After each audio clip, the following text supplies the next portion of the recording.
doctora Medina. Y ahora a continuación quiero presentarles a nuestro siguiente ponente, que va a dar una plática totalmente distinta a lo que estamos acostumbrados. Yo conocí al doctor Richard de Pirro en Copenhague en una reunión de expertos para prevenir diabetes de un programa que se llama Cities Changing Diabetes, que es donde llamaron expertos de todo el mundo, pero de todas las áreas, para pensar cómo se podía solucionar el problema de la diabetes, porque pues aún en los países más desarrollados y que mejoran solucionar el problema como Dinamarca, Finlandia, tienen muchas dudas de si estamos tomando los pasos necesarios.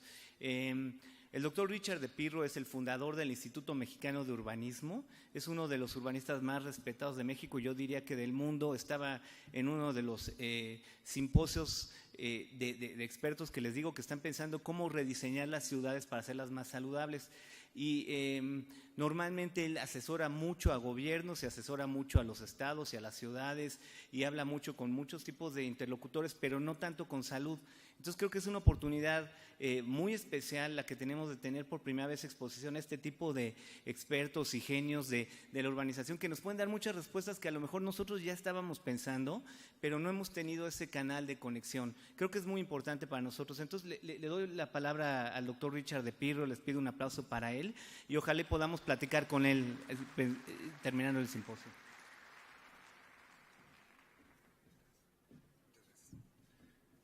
Muchas gracias, Simón. Muchas gracias a todos. Antes que nada, quisiera agradecerle el título de doctor que me han dado, pero yo soy maestro en diseño urbano y arquitecto, todavía no soy doctor. Dirijo el Instituto Mexicano de Urbanismo y nosotros nos dedicamos a trabajar con la federación, con los estados y los municipios para el mejoramiento del entorno urbano. Trabajamos con temas como los usos de suelo y ahorita estamos muy enfocados al mejoramiento del espacio público. Lo que quiero compartir con ustedes es un estudio que hicimos este mismo año, que se trabajó con el municipio de Naucalpan en el Estado de México, ayudando al municipio a identificar y crear una estadística sobre sus parques, plazas, jardines y deportivos. Los espacios públicos no solamente son estos espacios, también los espacios públicos consideramos las vialidades, ¿no? Y esto es muy importante. Rápidamente, el estudio que nosotros hicimos tiene que ver con una definición del espacio público para el municipio y para la gente que trabaja ahí. Un análisis del municipio, sus espacios públicos, todos sus parques, las áreas y el estado de estos parques, ¿no? La definición clara de qué es un parque, qué es una plaza, qué es un jardín, qué es un deportivo, porque los municipios necesitan distinguir entre los tipos de espacios públicos para tratar de mejorar las condiciones para las actividades que son adecuadas, ¿no? Hay un tema, por ejemplo, no todo espacio público es adecuado para deporte, no todo espacio público es adecuado para canchas de fútbol. Por ejemplo, en el municipio de Naucalpan tenemos una oferta de cierta manera de canchas de fútbol, cuando esto es uno de los usos menos eficaces de los metros cuadrados de espacio público. Solamente tienes 22 jugadores en una hectárea y los municipios no disponen de espacio suficiente, ¿no? También no es una actividad que las mujeres pueden hacer, es una actividad que las personas de la tercera edad no participan tanto. Entonces, tenemos que sensibilizar mucho a los municipios a que las actividades de diferentes grupos, diferentes capacidades son distintas y que los espacios públicos necesitan pues atender las necesidades de toda la sociedad. Voy a rápidamente avanzar. Esto es una ponencia a doctores. Me tengo que acordar que no estoy hablando con arquitectos ni urbanistas. Les disculpo si me hago algún comentario o utilizo vocabularios no tan familiares.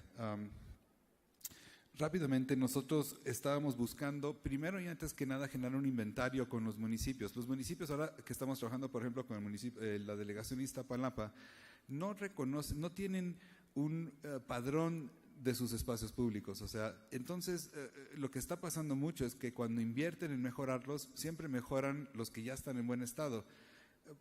Reconocerán, por ejemplo, que Pasado de la reforma siempre recibe grandes inversiones para su mejoramiento, sin embargo, Avenida Chapultepec nunca la arreglan, ¿no?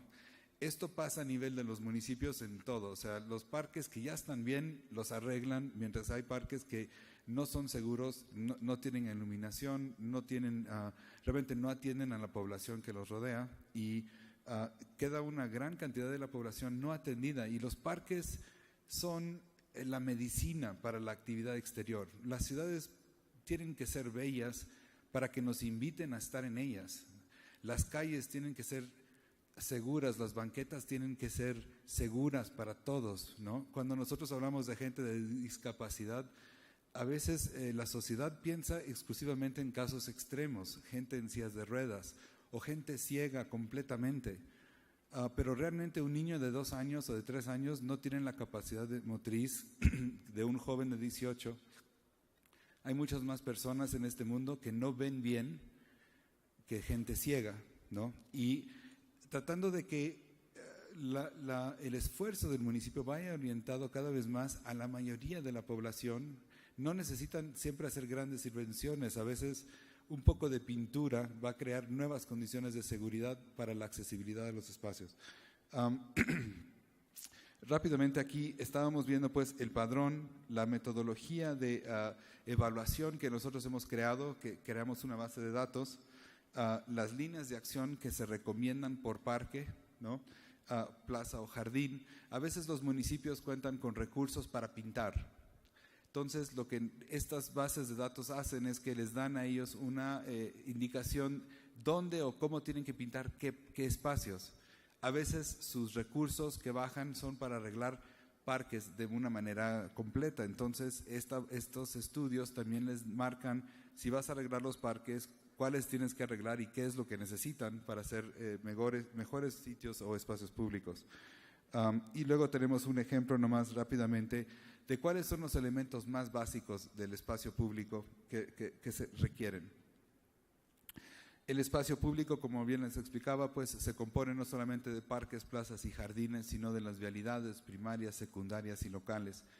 Y los peatones han sido las grandes víctimas de la sociedad moderna en el sentido de que nunca se le ha dado el énfasis al peatón que se le da al auto o a los vehículos. Y hoy en día en la Ciudad de México es una injusticia increíble, por ejemplo, pues que solamente un 15 o un 20% de la población son conductores, pero ocupan tal vez el 75% del espacio público, los que son los vehículos. Una persona en un auto ocupa 12 metros cuadrados, un peatón ocupa más o menos 0.4 metro cuadrado, ¿no?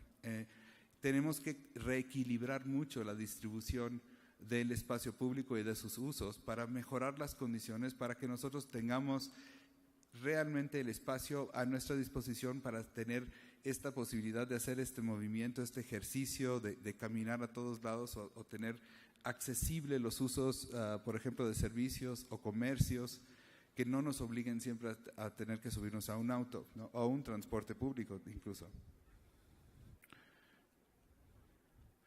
Rapidísimo, este es el estudio, este es el municipio de Naucalpan en rojo, adentro del Valle de México, y se ilustra alrededor de los otros municipios del Estado de México.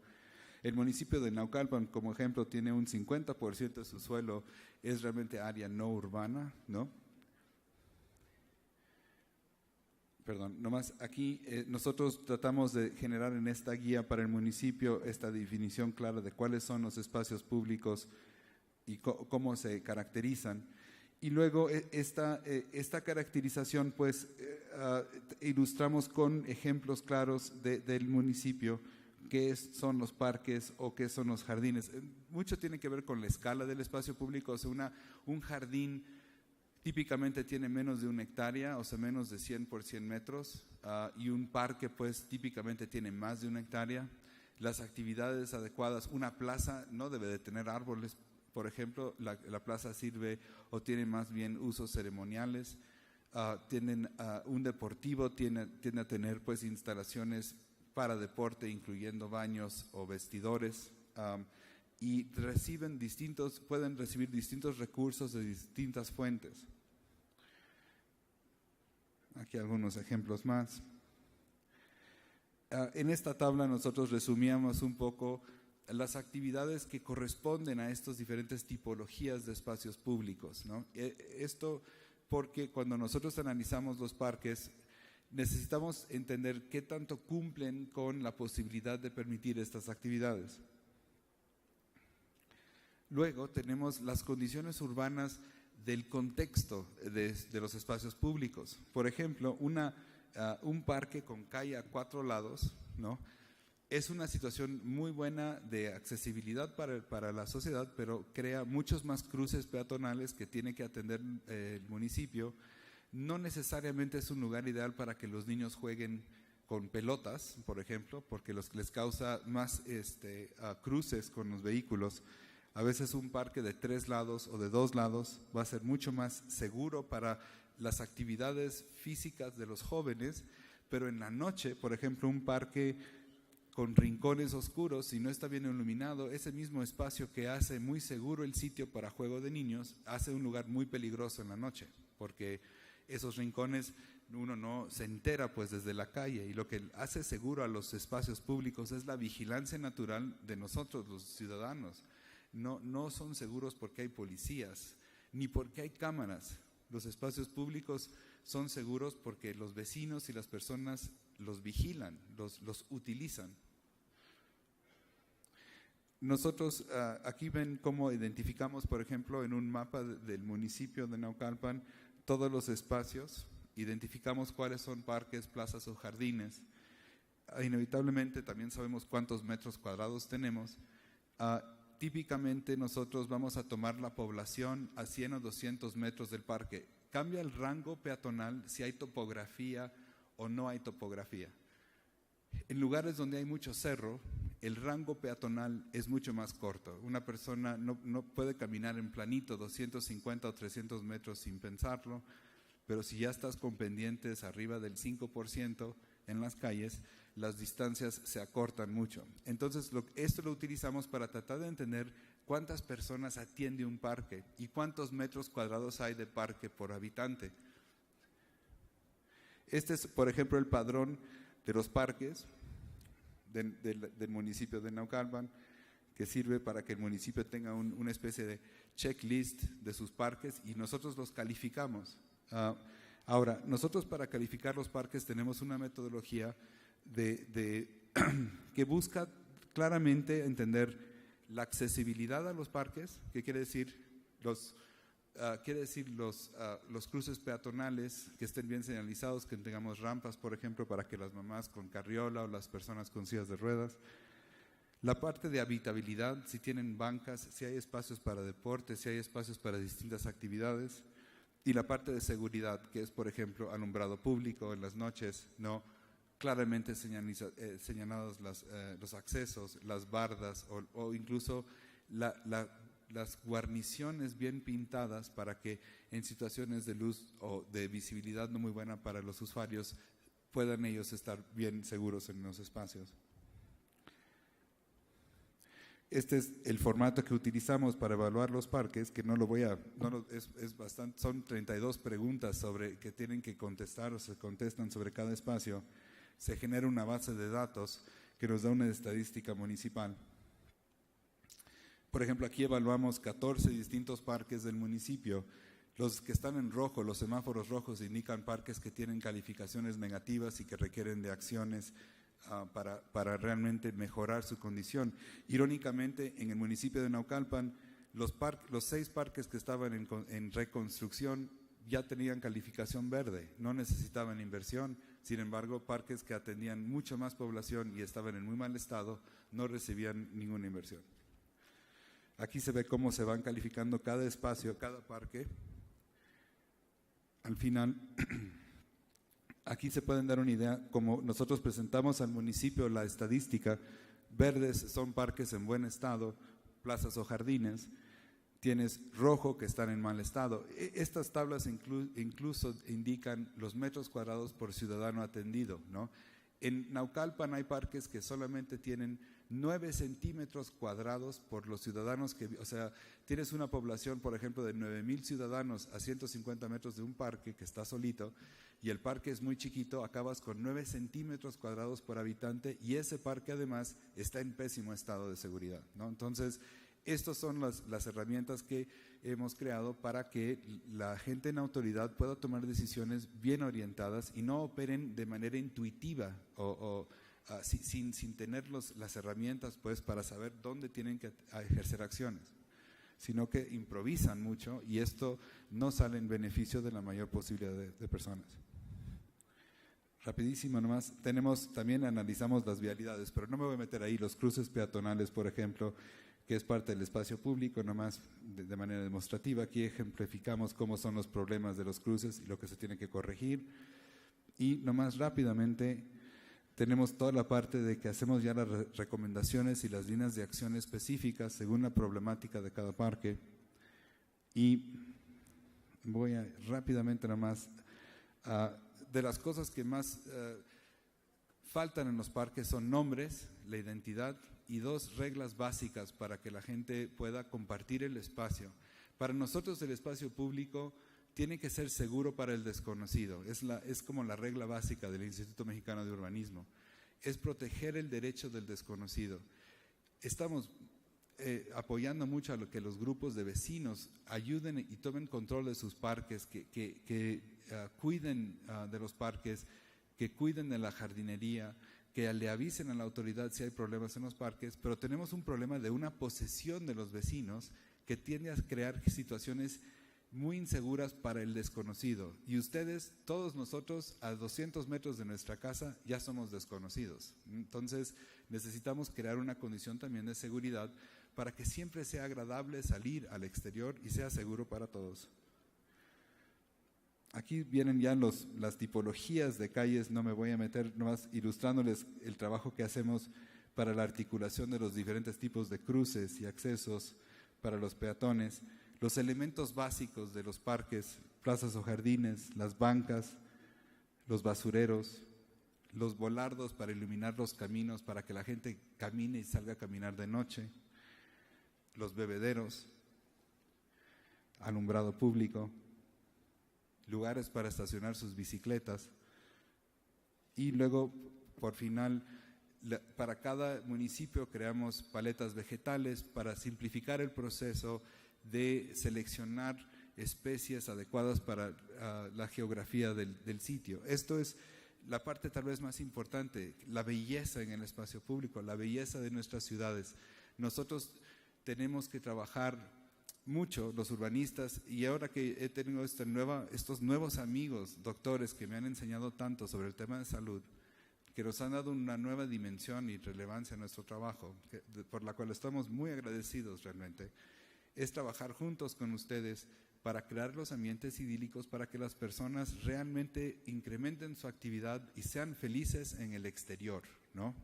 Especialmente porque si nosotros abandonamos nuestras calles, no solamente se hacen más inseguras, sino que la autoridad deja de atender nuestras necesidades. Y para mí la medicina es en la belleza y la calidad de nuestras ciudades y nuestros espacios públicos. Muchísimas gracias.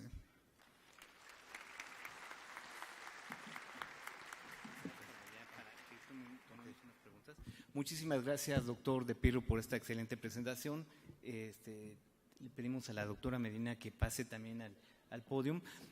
Creo que se nos fue un poquito el tiempo, pero si se pudiera y alguien quisiera, podríamos tal vez tomar unas 2 o 3 comentarios rápido y darles un espacio para comentar a los ponentes.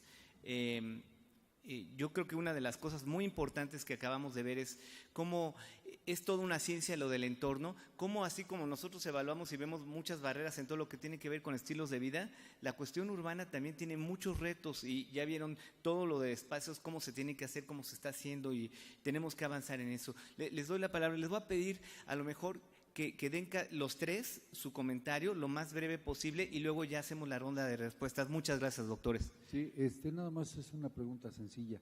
¿Cuál es el horario del día más adecuado para hacer una actividad física? Muchas gracias. Siguiente, por favor. Una pregunta muy específica. ¿Tienen documentado actividades físicas sobre niños? Pero estoy hablando niños desde el recién nacido hacia adelante. Me interesa mucho y ofrecerles que yo tengo grupos en 9 centros de salud con actividades físicas en niños con el objetivo preventivo de todo esto de síndrome metabólico. Muchas gracias, doctor. La siguiente pregunta, por favor. Hola, la mía va dirigida al maestro de Pirro. Si existe en México o si ya se está haciendo algún estudio que hable sobre cuánto ahorraríamos en salud si invirtiéramos en urbanización. Muchas gracias. Yo creo que son excelentes preguntas. Entonces, les damos un… sí, por favor. Sí. Nada más, y es muy importante el tiempo de ejercicio o las calorías que gastamos en el ejercicio dependiendo de la actividad que estemos realizando.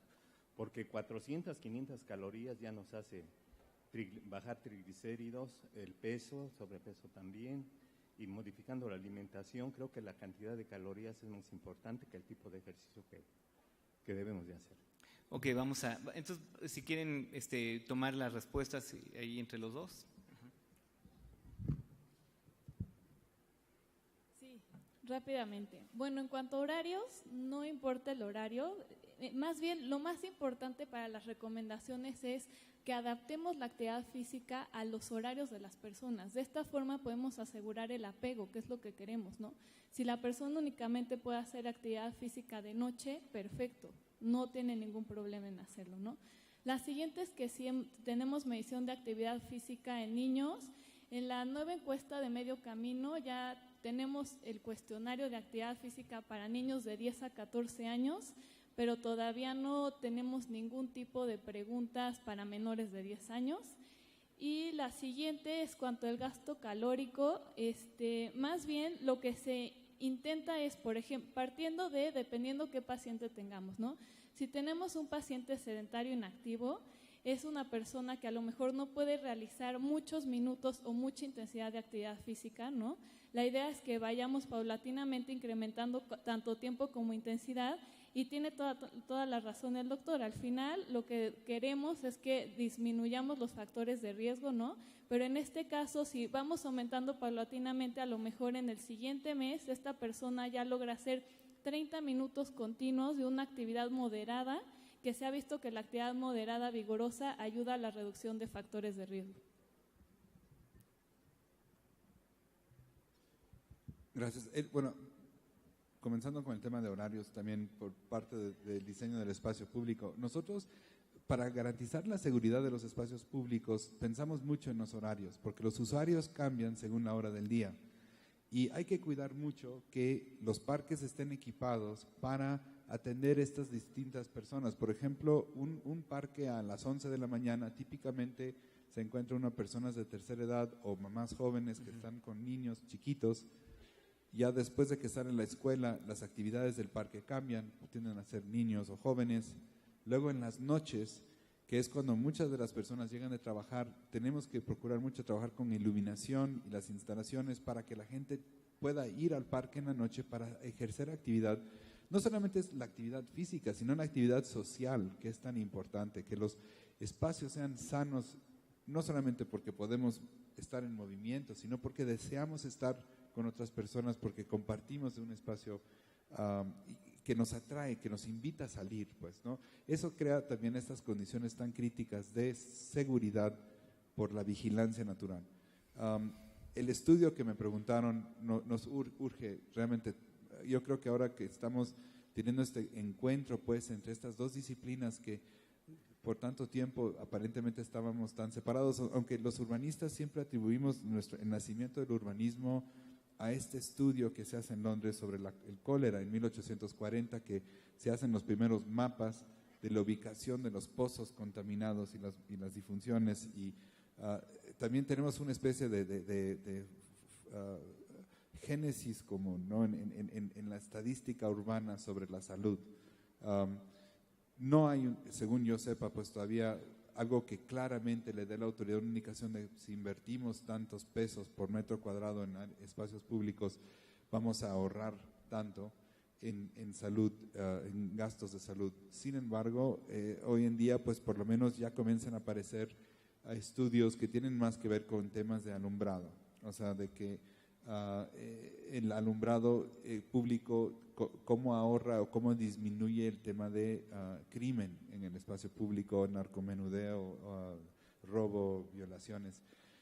Y estas estadísticas sí están sirviendo mucho para que la autoridad tenga el estímulo pues necesario para atender esa necesidad. Es un comienzo, ¿no?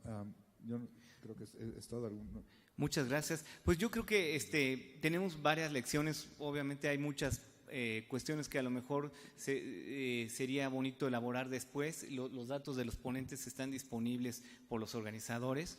Creo que algunos de los mensajes importantes son: recuerden que cuando les digan que es necesario educar, sí, la educación es muy buena, pero si no hay una modificación en el entorno en México, no se va a lograr tener un efecto en las enfermedades crónicas. Y parte de ese entorno es regular la publicidad, regular el etiquetado, con impuestos disminuir el consumo de bebidas azucaradas, también mejorar los espacios públicos para mejorar el acceso a agua y a actividad física de una manera segura, fomentando otras cuestiones como el intercambio social, etcétera. Entonces, yo creo que este es un área donde nos tenemos que enfocar. Para la persona que preguntó sobre costos del beneficio de los espacios públicos, lo que están trabajando, y Catalina es una de las que lo está trabajando, es el beneficio de la actividad física. Entonces, yo creo que un siguiente paso sería evaluar los espacios públicos, cuánto aumentan la actividad física, y así uno podría llegar a cuál es el costo o cuál es el beneficio del espacio público